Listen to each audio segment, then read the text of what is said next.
ದಂಡಯಾತ್ರೆಗೆ ರೆಡಿಯಾಗಿದ್ದಾರೆ ಪ್ರಧಾನಿ ನರೇಂದ್ರ ಮೋದಿ. ಎರಡನೆಯ ಬಾರಿ ರಾಜ್ಯಕ್ಕೆ ನಮೋ ಎಂಟ್ರಿ ಕೊಡ್ತಾ ಇದ್ದಾರೆ. ಮತ್ತೊಂದು ಸುತ್ತಿನ ದಂಡಯಾತ್ರೆಗೆ ರೆಡಿಯಾದ ಮೋದಿ. ಕರುನಾಡಿನಲ್ಲಿ ರಣಕಹಳೆಯನ್ನ ಮೊಳಗಿಸೋದಕ್ಕೆ ಮೋದಿ ಎಂಟ್ರಿ.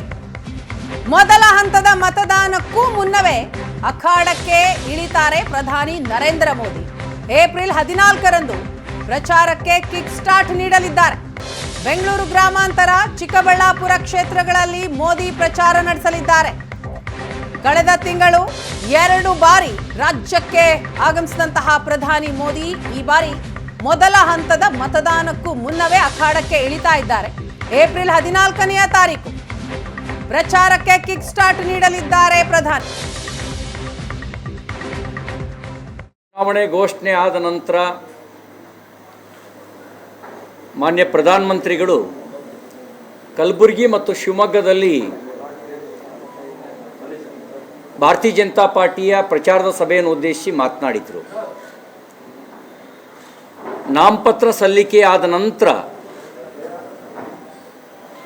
14ನೇ ತಾರೀಕು ಚಿಕ್ಕಬಳ್ಳಾಪುರ ಮತ್ತು ಬೆಂಗಳೂರು ಉತ್ತರ ಲೋಕಸಭಾ ಕ್ಷೇತ್ರದ ಚುನಾವಣಾ ಪ್ರಚಾರ ಸಭೆಯಲ್ಲಿ ಅವರು ಪಾಲ್ಗೊಳ್ಳೋರಿದ್ದಾರೆ. ಚುನಾವಣೆ ಘೋಷಣೆ ಆದ ನಂತರ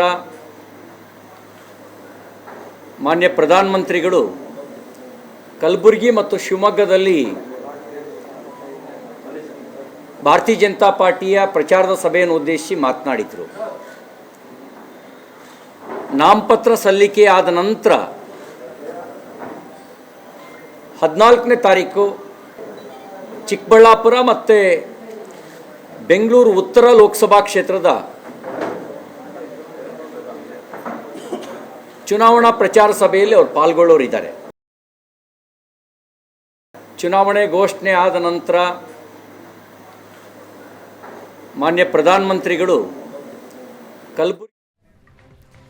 ಇದೇ ವಿಚಾರಕ್ಕೆ ಸಂಬಂಧಪಟ್ಟ ಹಾಗೆ ಮಾಹಿತಿಯನ್ನ ಕೊಡ್ತಾರೆ ನಮ್ಮ ಪ್ರತಿನಿಧಿ ರವಿ ಶಿವರಾಮ್. ಇದೀಗ ನಮ್ಮ ಜೊತೆ ಸಂಪರ್ಕದಲ್ಲಿದ್ದಾರೆ. ರವಿ, ರಾಜ್ಯದಲ್ಲಿ ಮೊದಲ ಹಂತದ ವೋಟಿಂಗು ಮುನ್ನ ಪ್ರಧಾನಿ ಮೋದಿ ಅವರು ರಾಜ್ಯಕ್ಕೆ ಎಂಟ್ರಿ ಕೊಡ್ತಾ ಇರುವಂತದ್ದು, ಎಲ್ಲೆಲ್ಲಿ ಪ್ರಚಾರ ಮಾಡ್ತಾರೆ, ಏನ್ ಸ್ಟ್ರಾಟಜಿ?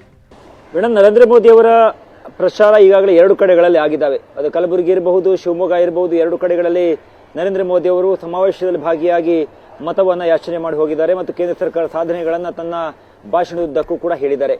ಈಗ 2ನೇ ಹಂತದಲ್ಲಿ ಚಿಕ್ಕಬಳ್ಳಾಪುರ ಮತ್ತು ಬೆಂಗಳೂರು ಗ್ರಾಮಾಂತರಕ್ಕೆ ಸಂಬಂಧಪಟ್ಟಂತೆ ಒಂದು ಸಮಾವೇಶ, ಇನ್ನೊಂದು ರೋಡ್ ಶೋದಲ್ಲಿ ಭಾಗಿಯಾಗ್ತಾರೆ ಎನ್ನುವಂಥ ಮಾಹಿತಿ ಇದೆ. ಇನ್ನೂ ಒಂದು ಮಾಹಿತಿಯ ಪ್ರಕಾರ ಅದೇ ದಿವಸ ಮಂಗಳೂರಿನಲ್ಲಿಯೂ ಕೂಡ ಬಂದು ಪ್ರಚಾರ ಸಮಾವೇಶದಲ್ಲಿ ಭಾಗಿಯಾಗ್ತಾರೆ ಎನ್ನುವಂಥ ಮಾಹಿತಿಗಳು ಕೂಡ ಇದಾವೆ.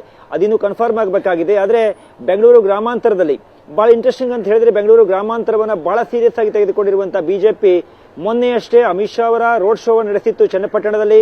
ಸ್ವತಃ ಕುಮಾರಸ್ವಾಮಿ ಅವರ ಆದಿಯಾಗಿ ವಿಜೇಂದ್ರ ಇರಬಹುದು, ಅದೇ ರೀತಿ ಡಾಕ್ಟರ್ ಮಂಜುನಾಥ್, ಇವರೆಲ್ಲರೂ ಕೂಡ ರೋಡ್ ಶೋದಲ್ಲಿ ಭಾಗಿಯಾಗಿ ಡಿ ಕೆ ಶಿವಕುಮಾರ್ ಸಹೋದರ ಡಿ ಕೆ ಸುರೇಶ್ ಅವರ ಒಂದು ಪ್ರಚಾರ ಸಭೆಯಲ್ಲಿ ಭಾಗಿಯಾಗಿದ್ರು. ಹೀಗಾಗಿ ಈ ಬಾರಿ ಮತ್ತೆ ಅದಕ್ಕೆ ಸಾಗಿತಾಗಿ ಇರುವಂತ ಬೆಂಗಳೂರು ಗ್ರಾಮಾಂತರಕ್ಕೆ ಕೂಡ, ಬೆಂಗಳೂರು ಉತ್ತರಕ್ಕೆ ಕೂಡ ನರೇಂದ್ರ ಮೋದಿ ಅವರು ಪ್ರಚಾರವನ್ನ ಮಾಡ್ತಾ ಇದ್ದಾರೆ.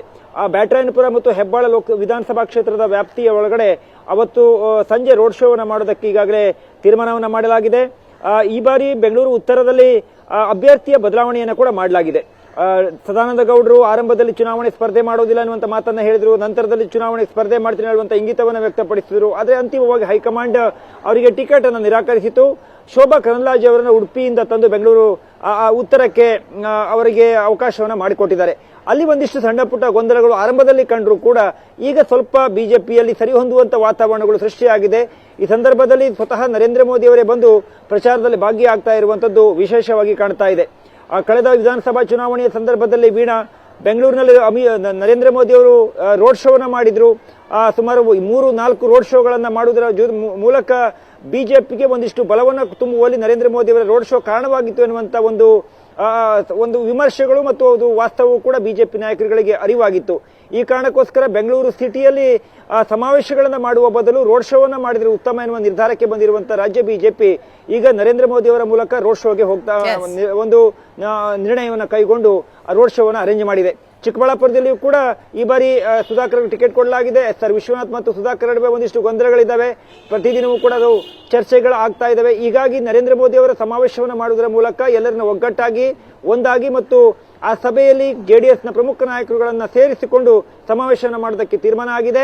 ನರೇಂದ್ರ ಮೋದಿ ಅವರ ಕಾರ್ಯಕ್ರಮ ಏಪ್ರಿಲ್ 14ಕ್ಕಿದೆ. ಅವತ್ತು 2 ಕಡೆಗಳಲ್ಲಿ ನರೇಂದ್ರ ಮೋದಿ ಅವರ ಸಮಾವೇಶ ಈಗಾಗಲೇ ನಿಗದಿಯಾಗಿದ್ದು ಮಂಗಳೂರಿನಲ್ಲಿ ಇನ್ನೂ ಕೂಡ ಅಂತಿಮವಾಗುವಂತ ಚರ್ಚೆ ಹಂತದಲ್ಲಿದ್ದಾವೆ. ವೀಣಾ, ಥ್ಯಾಂಕ್ ಯು ರವಿ ತಮ್ಮ ಮಾಹಿತಿಗಾಗಿ.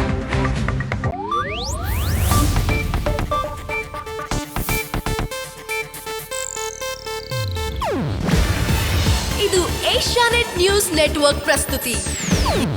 ನೀವು ನೋಡ್ತಿದ್ದೀರಾ ಏಷ್ಯಾನೆಟ್ ಸುವರ್ಣ ನ್ಯೂಸ್.